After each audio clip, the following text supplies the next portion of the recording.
Hi అండి. ఈరోజైతే నేను మంచిగా గుత్తి వంకాయ ఉల్లికారం చేయబోతున్నానండి. దానికి ముందరగా దీంట్లో కొంచెం సాల్ట్ వేసేసుకుని పావు కేజీ దొండకాయలు ఇలా గుత్తుల్లా కోసుకుని ఇవ్వండి, ఇలా గుత్తుల్లా కోసుకుని ఉడకబెట్టుకోవాలండి. ఒక 2-3 విజిల్స్ వరకు ఉడకబెట్టుకోవాలి. ఇవ్వండి. నెక్స్ట్ ఇందులోకి కారం, సాల్ట్, ధనియా పౌడర్, జీరా పౌడర్ అండ్ గరం మసాలా వేసుకోవాలి జార్లో. తర్వాత చింతపండు, ఒక చిన్న నిమ్మకాయ అంత సైజు, 5-6 ఉల్లిపాయలు, వెల్లుల్లి, ఒక చిన్న పాయ, ఇవన్నీ వేసుకుని మనం కచ్చాపచ్చగా పేస్ట్ ఆడుకొని పెట్టేసుకోవాలి. మీలో ఎంతమంది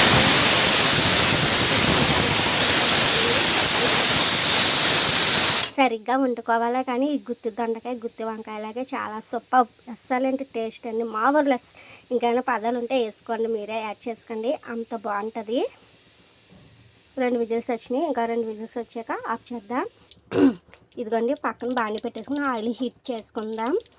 పక్కనేమో ఇందాక మీకు చూపించాను కదా, అన్ని స్పైసెస్ వేసి ఉల్లికారం ఆడేనని అది ఇలాగ కచ్చబచ్చగా ఆడుకోవాలండి. ఇంకోండి, మనం దొండకాయలు ఏవైతే ఉన్నాయో చూసారా, మెత్తగా ఉడికినవి. ఇప్పుడు ఇందులో ఫస్ట్ పోపులు యాడ్ చేసుకుందాం. పోపులు యాడ్ చేసుకుని పోపులోనే పసుపు వేసుకుందాం. ఒక హాఫ్ స్పూన్ పసుపు వేసేసుకుని ఇంకోండి, కారం అన్నది ఇలాగ బాగా ఫ్రై అవ్వాలి, పచ్చి వాసన ఉండకూడదు. ఎందుకంటే మనం ఆనియన్స్ అన్ని పచ్చి వేసుకుని పేస్ట్ చేసుకున్నాం కదా కారం, అందుకని బాగా ఉండాలి, బాగా ఫ్రై అవ్వాలి, పచ్చివాసన పోయేంత వరకు ఫ్రై అవ్వాలండి. ఇంకోండి, మనకు కారం ఫ్రై అయ్యింది లేనిది ఎలా తెలుస్తుందంటే చుట్టూరు ఆయిల్ బాండికి ఎడ్జెస్కి ఆయిల్ రిలీజ్ అవుద్ది, అప్పుడు బాగా వేగినట్టు. ఇప్పుడు ఏం చేద్దామంటే ఈ దొండకాయ ముక్కల్ని ఇందులో వేసుకుందాం.